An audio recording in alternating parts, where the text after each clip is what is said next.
opportunities have the greatest impact? What specialists should we engage? What partnerships should we enter into? How can we make communication on these issues more seamless? What new resources constitute the right mix going forward? And how do we pay for it? You know, what we want to do. So, never a dull moment. I'll say that's sort of the remarks I wanted to make. I've had a question that was raised that I guess I'll take on and I'll pose, and I'm going to ask Tony and David, and to a certain extent Brenda, who's a lower school head of our lower school, but also the mother of a current senior. So the question relates to 8th grade families, who are also known as rising 9th grade families. It's kind of a moment in time when you can take a deep breath and say, is Sandy Spring Friends School working for our family? I mean, you can always ask that question, but I think it naturally comes up between 8th and 9th grade. And we are working our butts off, actually, to help your kids figure that out by bringing them up to the upper school. I mean, some of you have gone through this with us, and maybe even going through it now with us. And you know, this is really important stuff. I mean, Karen Cumberbatch is getting on a train to go to New York tomorrow to be with our 8th graders who are in New York. Just as, you know, so we're doing all kinds of things, like the varsity coaches are talking to the 8th graders, you know, this sort of thing. But there was a specific question that was raised, and that is for families who want to seriously consider admission to the most selected colleges and universities in the United States, the Ivies, the MITs, and Stanfords and whatnot. Is Sandy Spring able to, does Sandy Spring create a platform where their applications will be taken as seriously as if they were coming out of St. Albans or Sidwell or another school that is maybe, you know, better known? So I have views on this. I'm going to ask Tony, who's working so closely with 8th graders, and with Jay Cole, our college counselor, and others, to respond. And David, if you want to respond. Brenda, if you have a sense of, okay, and does that, okay. Are you too much of a wreck to respond, Brenda? Is that the point? Tony, do you want to say anything besides yes? Yeah. Let me just throw it into the mix. That is a very big question for us. Yeah. Our boy has only entered the 6th grade, but we're also already discussing that nearly daily. Is Sandy Spring going to be the school that prepares him for the colleges we want? You know, I'll just say that during my first year as head of school, which is 7 years ago now, David was the head of the upper school at that time, and we spent a considerable amount of time talking about what ought we to do to make our college counseling office as strong as possible, because we recognized that every parent who sends their kid to a college preparatory school, we're a nurturing, loving place. We're a college preparatory school where there are parents who, you know, sometimes there are parents who it's appealing to go to a school that is completely need blind. I mean, completely need blind. Like some of the Ivies, you basically can go for free, and that's, you know, that's just a part of the equation of how to think about their children's future. And there are other reasons as well. Maybe they went to an Ivy League school or this sort of thing. So the notion that, in the last few years, our college counseling office, the impact that our college counseling office had, among other things, was that we have many more upper school students who are taking more science. We've had to add so many more science classes because the general recognition that there is a way to improve your transcript or make it more attractive, more appealing to the most selective schools. But it's not a joke. You really have to do stuff. I mean, you know, we have to be able to offer classes, and kids have to be able to take these classes in a way that their transcript reflects, superior grades and, this sort of thing. The way that we're working with kids to prepare them for SATs and this sort of thing. But Tony, do you want to talk in general? I mean, I will say that we send kids to Stanford. We have kids in my time that have gone to Cornell and Yale and Cornell, Dartmouth and Carnegie Mellon and the most selective schools. Swarthmore, Amherst, and Williams are probably the three most selective schools in the country among small colleges, and we've been sending kids there. So I think in my 4 years here, the change even in the 4 years, the change in, you talked about the more science classes. Well, one of those was because of the focus that we put in on mathematics in the middle school 4 years ago. For the first year, we now have students who came through our middle school are taking Algebra 2 as ninth graders.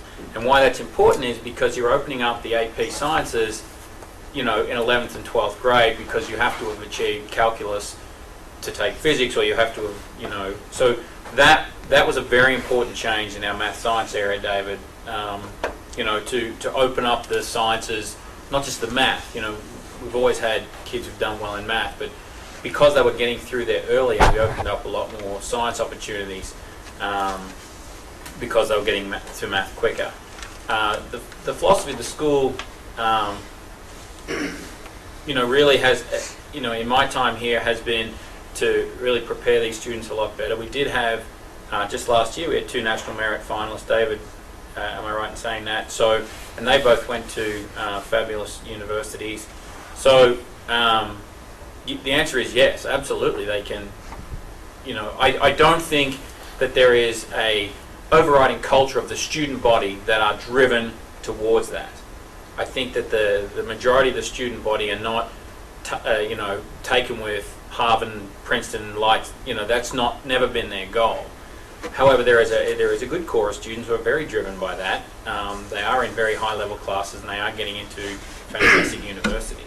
The upper school faculty tell me, that it's possible to get an education at Sandy Spring Friends School that is second to none in AP classes and the sort of the most rigorous classes. On the back of the faculty that many of you know or will be getting to know. I guess I will say one thing.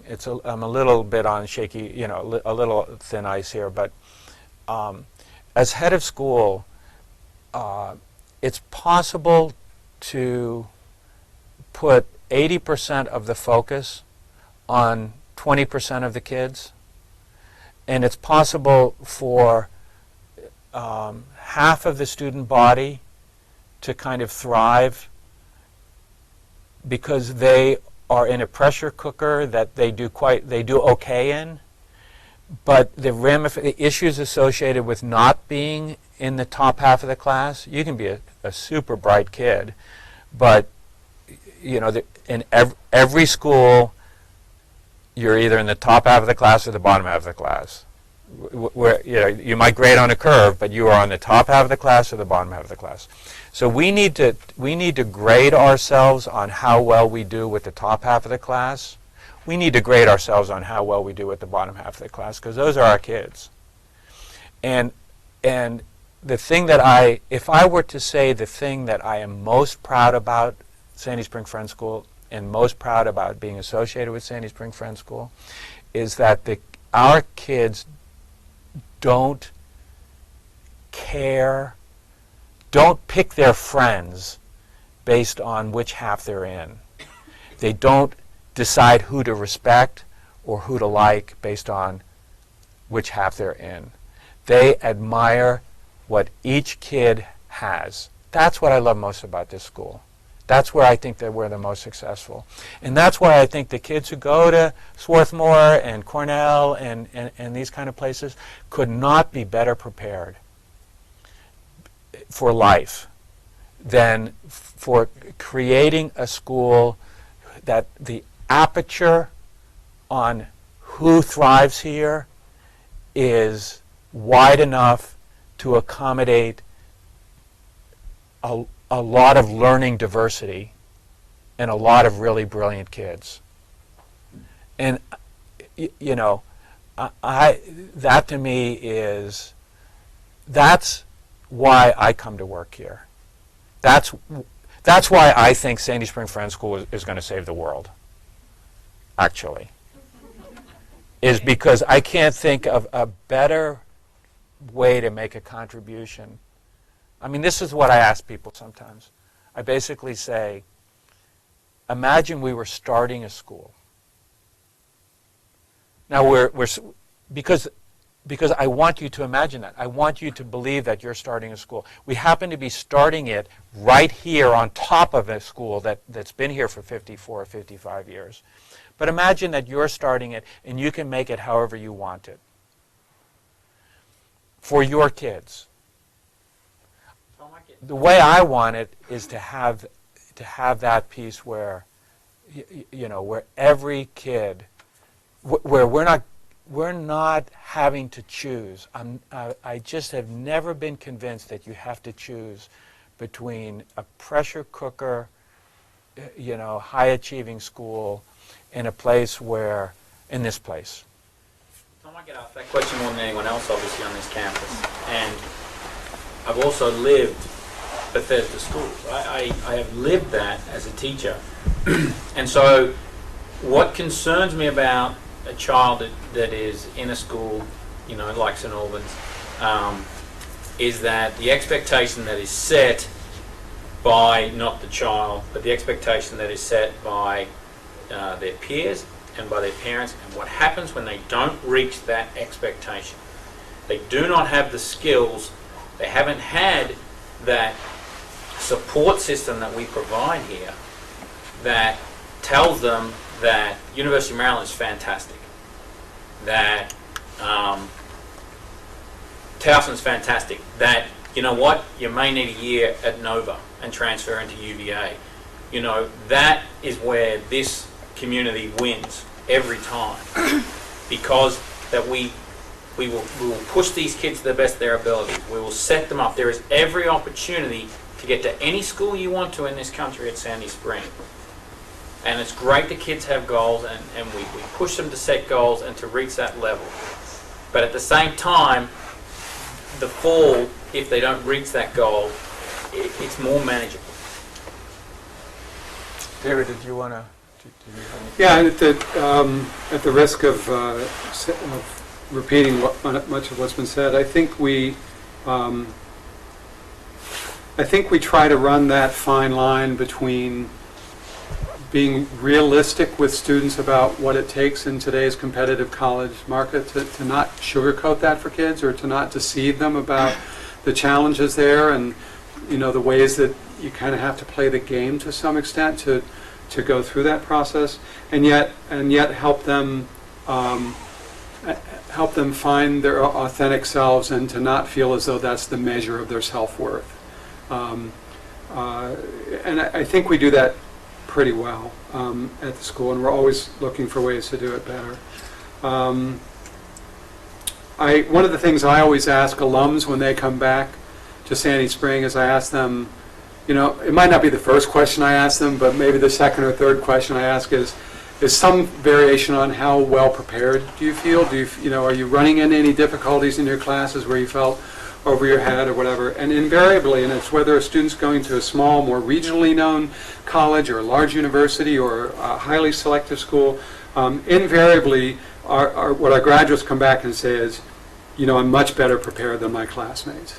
I just hear that consistently from our graduates.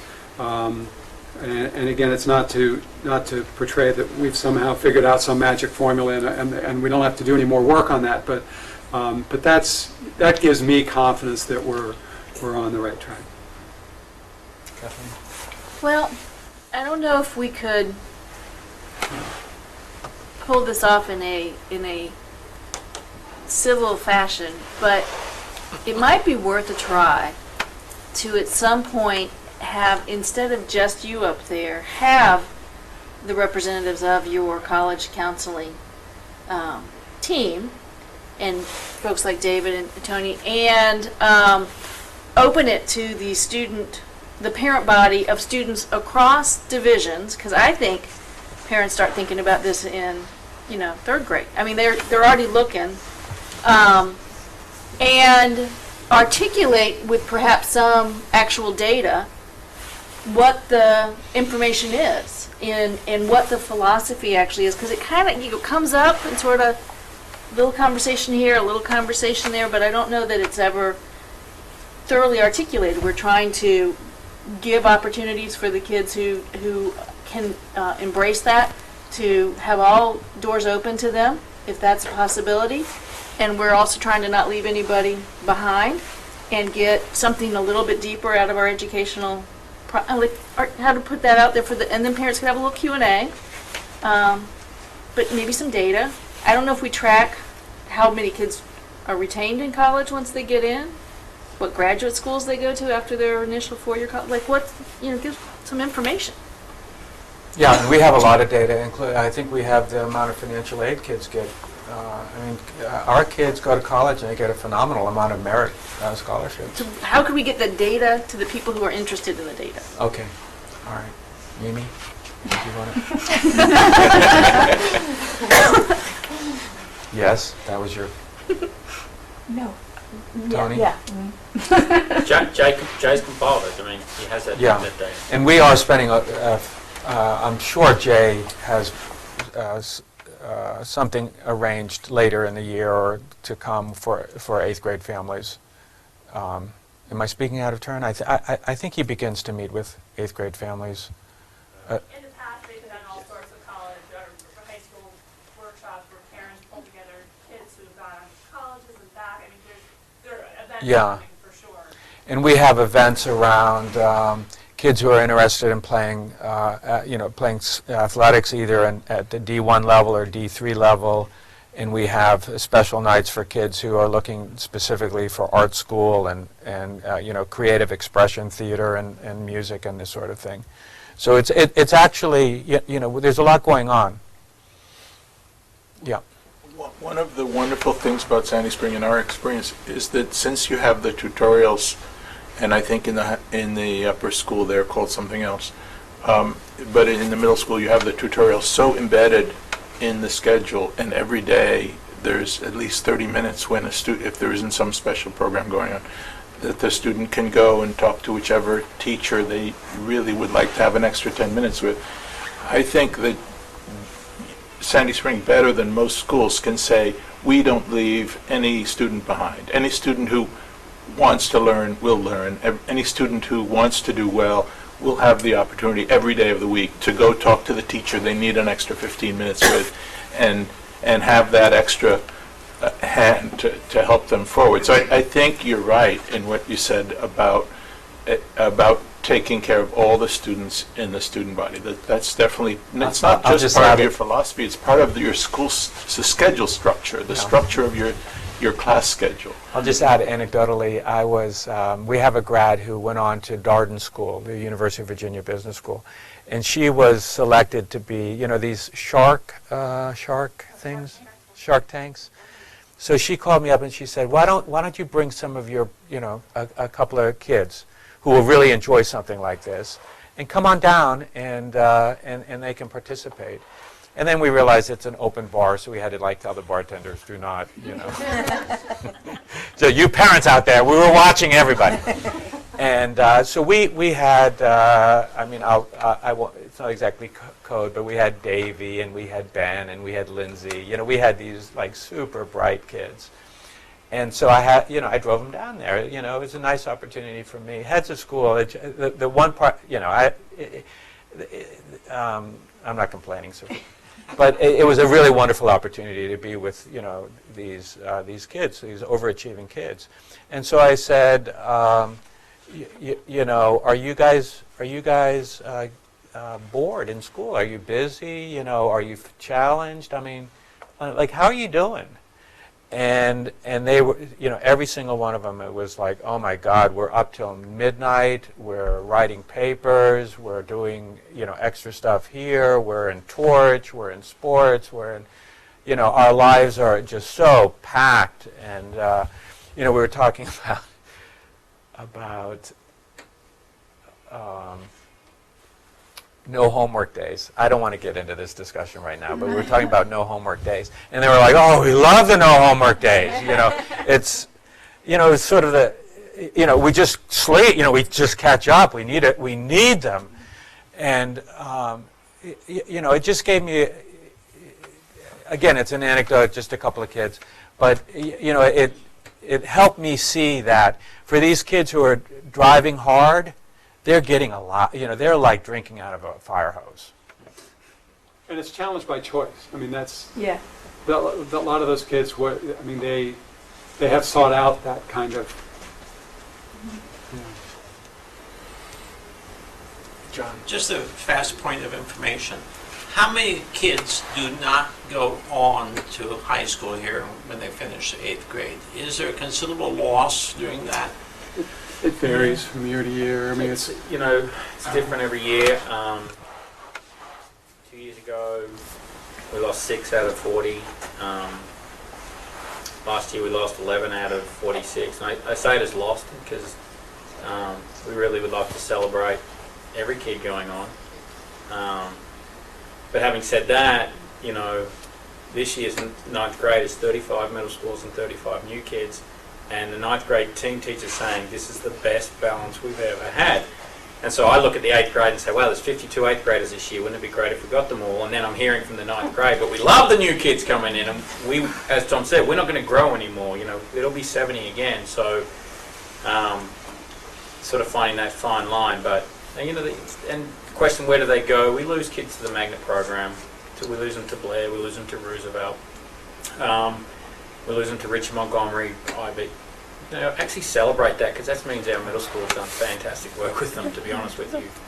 And, you know, we hope that maybe they'll come back. And the thing is that they're always, if a student leaves us, they're always a member of our alumni. I love Laps for Lexi. I love it. They, you know, like, they all come back. They all come back. Whether they left in 8th grade, whether they left 12th grade, you know, they're always our alumni. And so it is the, as Tom said earlier, the year for a family to sit and reflect about, is this the right place? Is this where we're going to go? And it's hard to say goodbye, but actually if 52 kids come back next year, then we have a problem. Yeah, no pressure. There will be buzz in the middle school, like, I'm leaving. Oh, yeah. So everyone says they're leaving, but as your numbers show, that really is not. Yeah, last year we lost 11 at one point. Last year, I think at one point we were 21. And so 10 kids between April 1st and June 1st changed their mind. Which is why we ended up at 70. So. Okay, I want to go on to one other thing. Can we move on?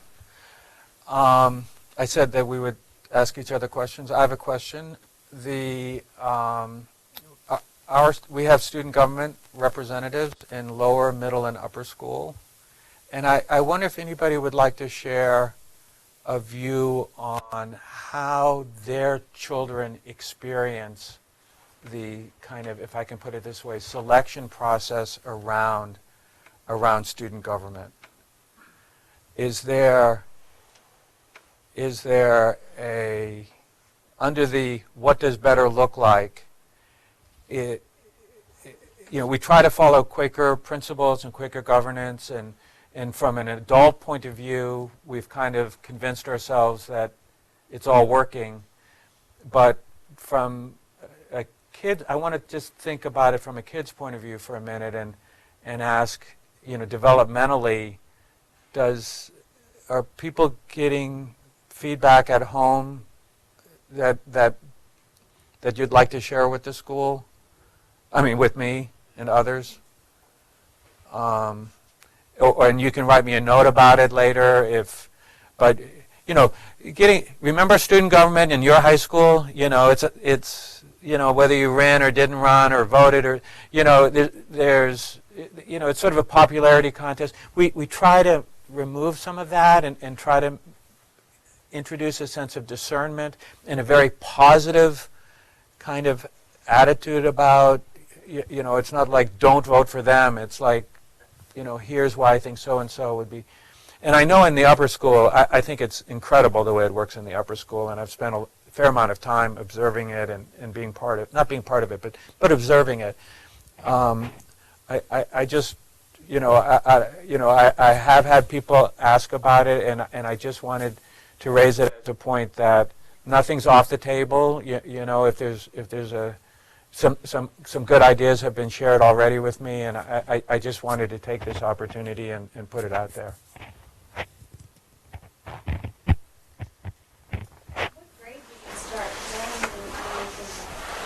Brenda, do you want to describe the lower school? Lower school is Spark starts with we have two student leadership opportunities. Spark starts in fourth.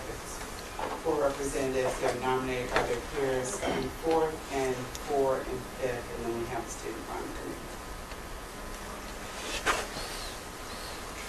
I'll just share what my daughter told me, was I compliment to Brenda on this, is that it was really an affirming process, that it was really thoughtfully done. It was not done in one afternoon. It was done over a period of time.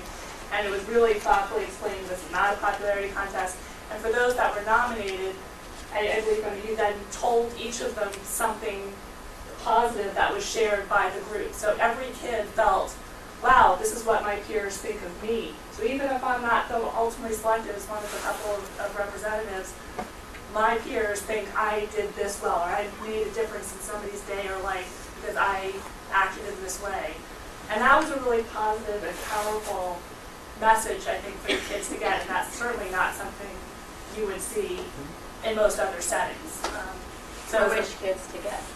For the Spark nominees, and that was the fourth grade, I'm sure you did it with fifth, each kid, or I think there were 7, for instance, in fourth grade, or 8, that were nominees, and I think 4 get ultimately selected. But each of those nominees, each of those 8 kids were told something affirming that their peers had thought and shared about that child. So it's positive for the 8 or the 7 who are selected, but not for the... No, for all who are nominated. For all who are nominated. And then So for for the 8 who are nominated, but not necessarily for the 12 who are not. Yes. So, but since they're the ones that are feeling the most anxious because they're kind of in that final category, it was a positive, for my daughter's story, it was a really positive experience to have that feedback through Brenda, from her peers. So to be clear, this is a double Brenda situation. Brenda Benjamin is also a Spark sponsor, and so I'm in there, but I come out and Brenda does some of the nominating process with them. So it's kind of like a cross Brenda situation. Just want to be clear, it wasn't on anything. I would just say, I asked our daughter about it, and the only thing I got from her was, Dad, I was out of the room most of the time. The people who were being considered aren't allowed to participate in the conversation. And then there was a family thing going on. She had to be out of school a couple of days. And then when she came back to school after those days she was away, a couple of other people were the finalists, were the final selectees. So who knows, maybe she was told the same positive things that you're describing. If so, it never reached me. I never heard about the positive feedback. I presume there probably was some, but she's very modest about what people say about her, so she probably never told us. But all I ever heard as feedback was, it's a mystery.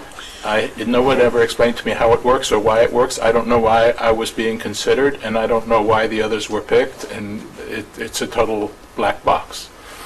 That's all I ever got as feedback. You just wait for the white smoke. Yeah, precisely. All right. I have the sense that this is something that we can improve on, actually, somehow. I'm not sure how, but... Maybe transparency. Well, I usually always have something positive to say.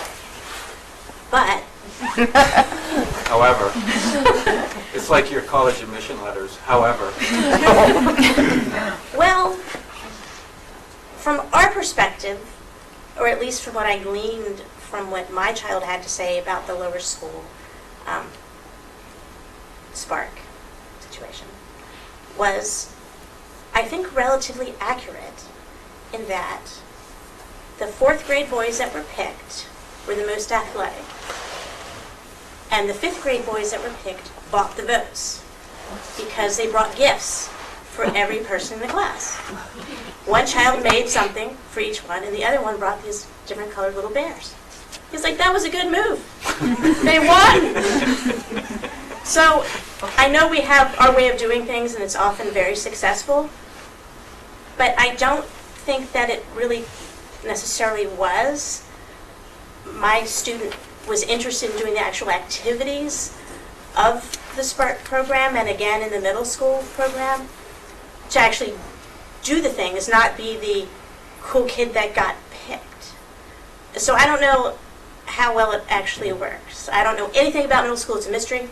It was basically a good experience. But the 4th and 5th grade thing, I think, was So, it was typical. Who I knew who was going to win before they had it. so my daughter's in 5th grade, and she was selected as a Spark nominee. She was out with the flu for 2 weeks, and she had no idea that the process happened, and she was nominated, and she didn't give a gift to anybody. This is not to Yeah, insult no, anyone who no, won. but I'm just trying to say, like, from the experience, like my daughter, like she was nominated last year and she didn't get selected, and from my perspective, it was hard for her because it was a loss, and she really wanted to be a representative, but it was a really important opportunity because her friends came up and they said, you know what, it's okay, and she learned that it didn't make her a bad person.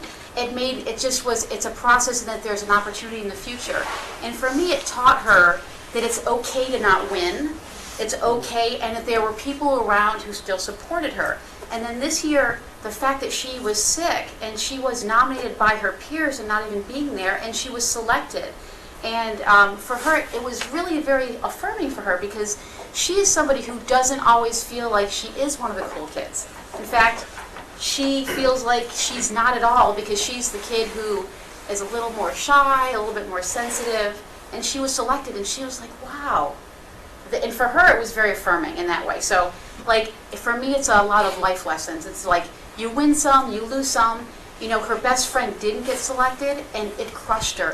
And the first thing my daughter did was went over and gave her a big hug and said, you know what?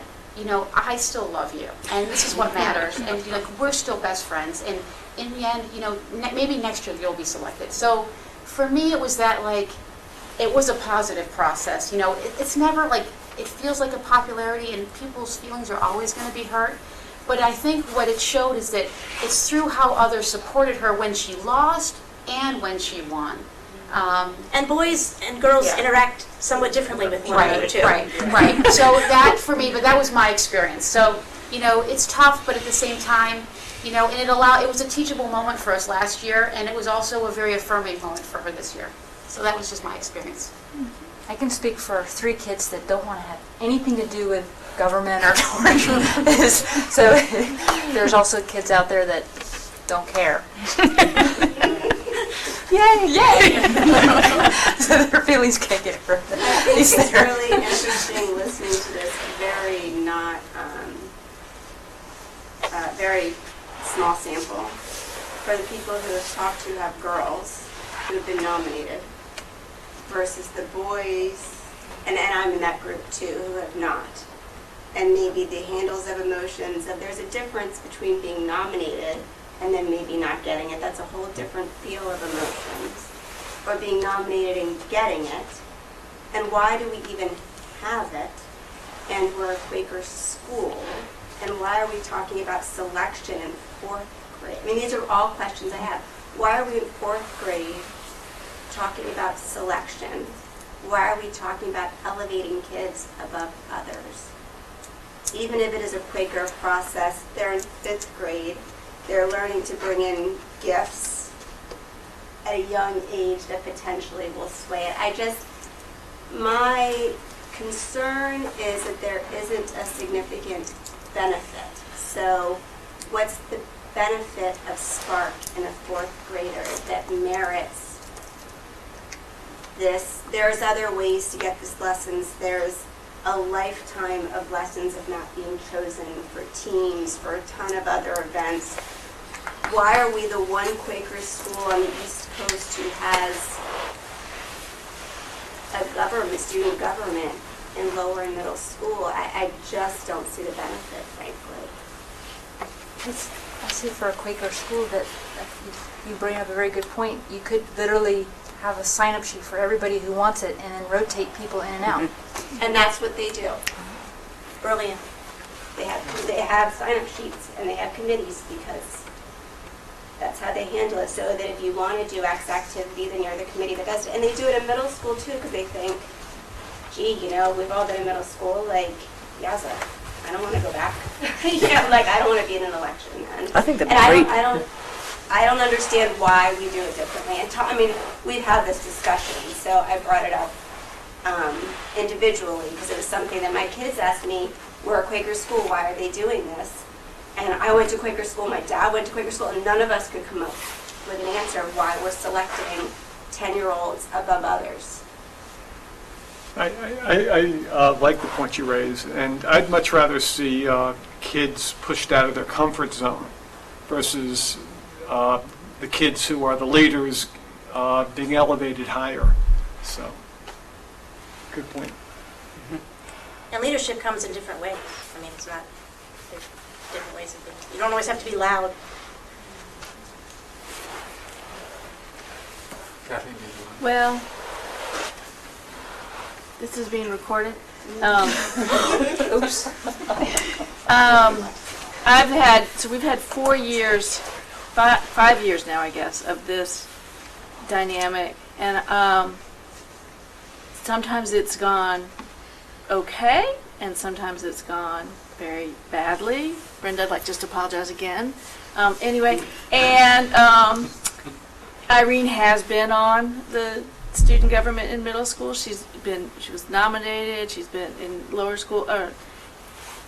If you asked I think if you sat some kids down and asked them their perception, you'd get a pretty interesting perspective. I think it probably is very different for lower and middle school students in terms of how they perceive it and what they gain from it than by the maturity of high school, what the experience is. And I do think there might be other ways to teach leadership with less collateral damage. And Brenda inherited that program, I think. I had 3 kids in the lower school, and I never had a choice. They were nominated, not nominated, and the whole, presence for, I just never heard that.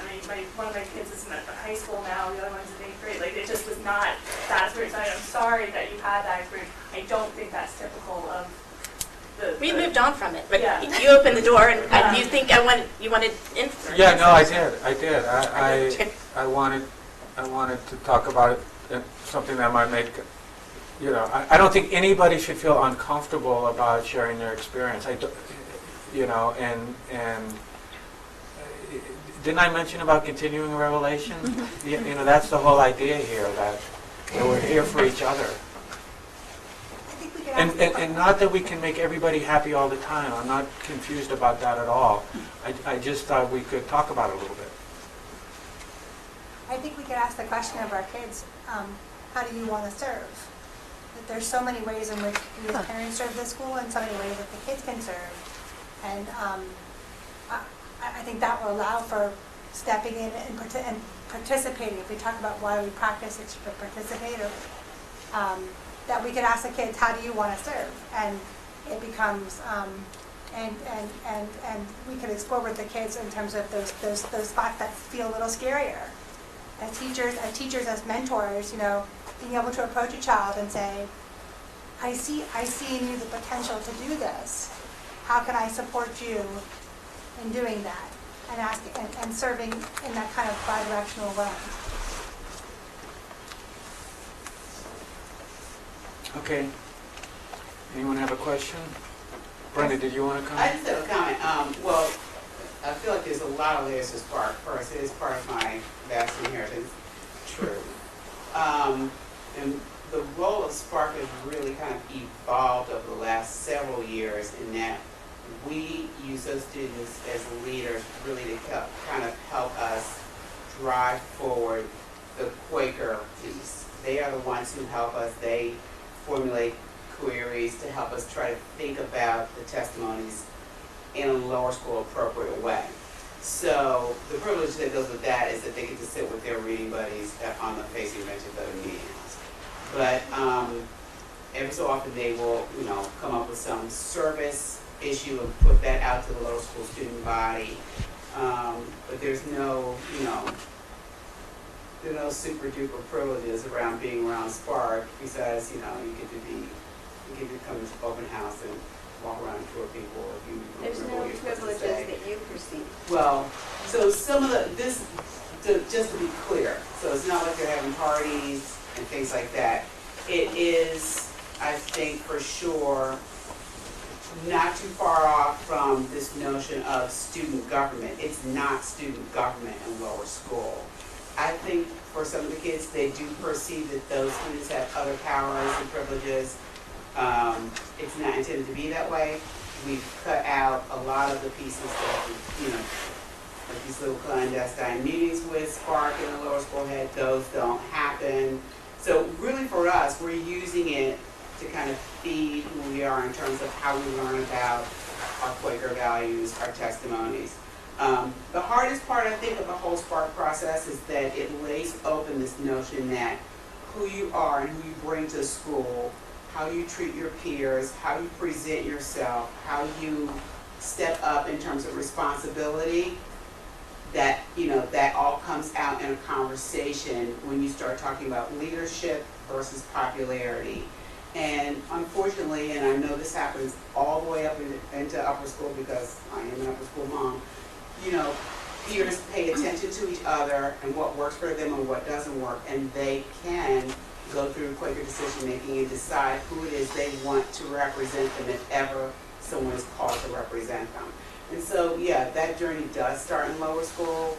I didn't start Spark. I thought it was kind of, I thought it was kind of cheesy. Spark goes to Flaming Roots to Torch or whatever. But the students do see the progression. They do start to understand this notion of being a leader.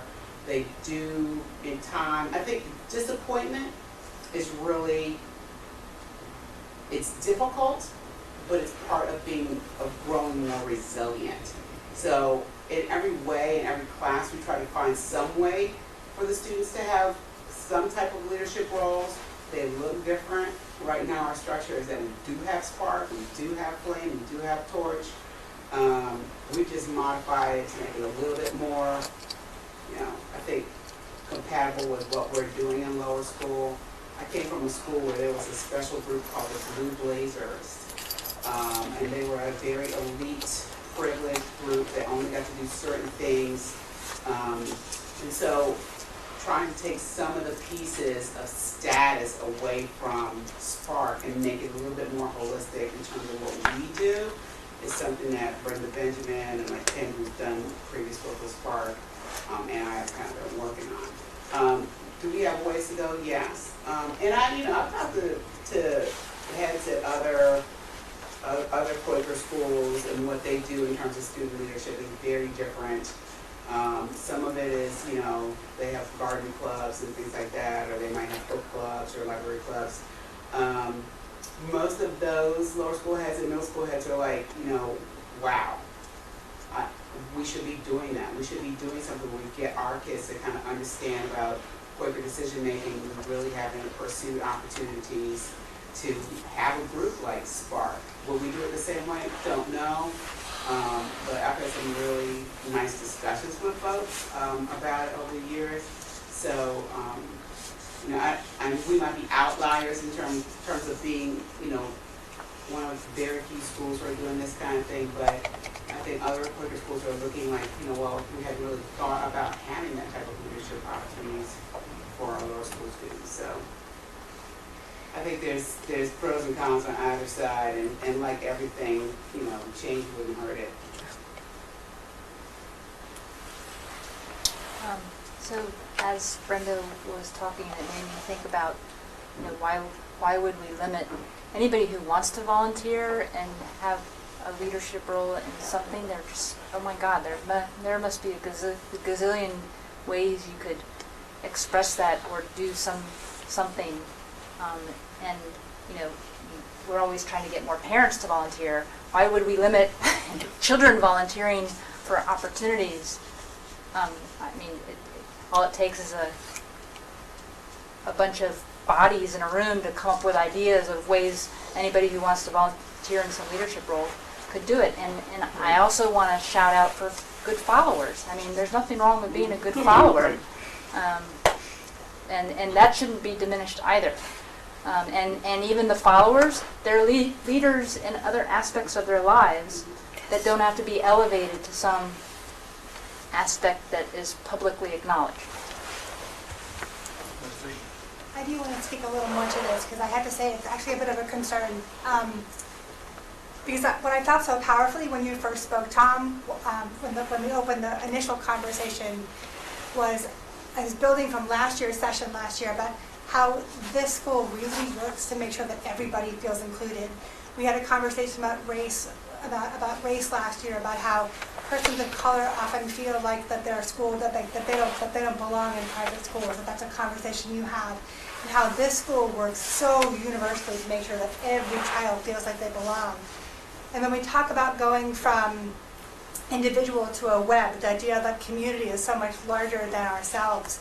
When we talk about that our kids, that if they desire to apply themselves, the idea Ivy Leagues are in their possibility, that each child feels like they belong in this school, whether they belong on a track that says I'm going to Princeton, or I belong on a track that says I'm going to take a year off and go hiking, that there's a sense of that this school has something for everybody.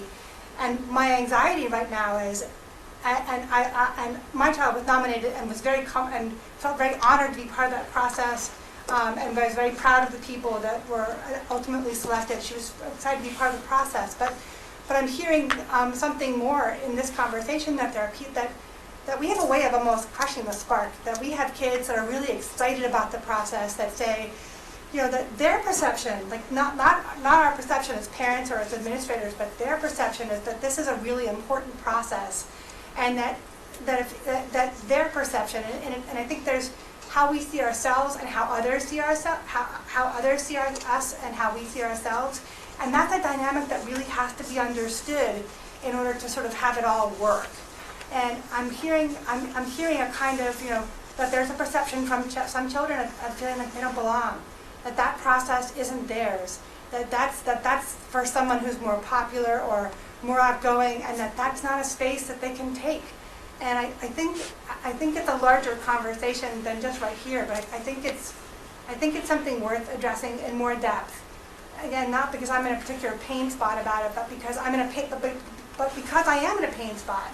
Because I am in a pain spot as a member of the school community, and feeling the nods and the shakes and the kind of uncomfortableness that says we don't belong. Some of us don't feel like we belong, and our kids are feeling uncomfortable and unbelonging. And there is a place for letdown, but I think there's a larger conversation about how if there was a volunteer board, instead of it being a rotating dial, like, okay, your turn this time, your turn is to do the queries, but for kids to step into spaces where they say, that's something I'd really like to explore.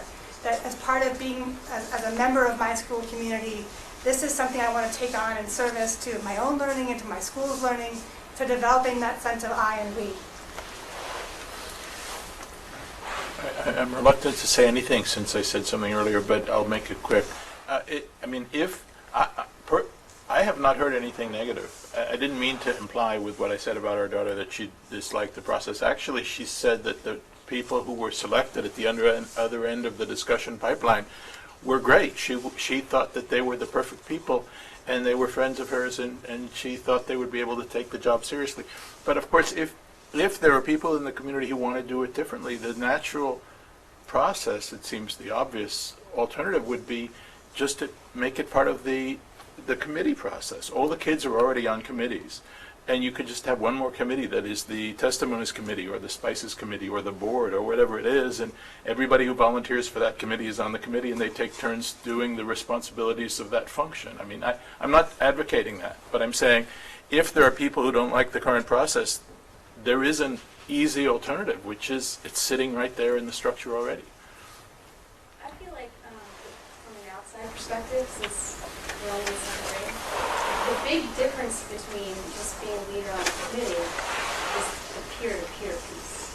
And I think that's the piece that makes it maybe kids seem more elitist or something that's out of their reach. Because for children, it's much more important that they're accepted by their peers. And so if a peer nominates you, that's way cooler than if a teacher does it or you sign yourself up. But I think that's the element that makes it sounds like to me that makes it much more important and different than just being on a committee for leadership. I think it's makes it painful too. If you don't get nominated by the peers, you want to hope it causes a little reflection, but at the same time, it can be kind of painful, like, well, why didn't I get nominated? And it's personal. Yeah. It is personal. Because as I'm sitting here listening to this, and Katie's only in first grade, I've loved how kinder and first grade celebrates the individual. And, whether it's your weekly, I should know their names, the weekly family celebration that we have. And as I'm sitting here listening, I says, is this process, contrary to that, what they've been celebrating in the younger? Is it suddenly, is that a different process? Because Katie's not till May. She's already talking about her family presentation in May, huge deal for her. But she's already asking questions about, this is what can I put in there? I think there was one more question in the back, yeah? I was just wondering, is it possible that, based on all the feedback that has been put forward tonight, is it possible to have like a rotating schedule for the kids where these are the spots that need to be filled, and in order to give everybody a chance to see whether they fit in some aspect of leadership, other than maybe you are this leader for a week and then you move on to this spot, so that everybody gets a chance and it's kind of more fair than what we have now. Yeah. Okay, so some terrific ideas. No one has suggested a casino. I'm a little surprised. That's an option? Yeah. So I've been, we've had, I guess this is my 12th or 13th forum, and sometimes they break into sort of testimonials, and and it's always, I just hear from people from this very loving and sort of sort of grateful place. And I just want to say that I'm so glad that we're able to also talk about things together and trust each other. And I hope that you'll just trust that we heard, David and Brenda and all of us, Tony, all of Don is here, Mimi, of course. All of us at the school will. It's recorded. You can play it at the staff meeting. I'm just going to summarize it, I think. So thank you, everybody, for participating in this. And I think there's probably a way where we can do a little bit better. Is it 8:30? Yeah. Okay. Thank you, Brenda. All right. Thank you, everybody.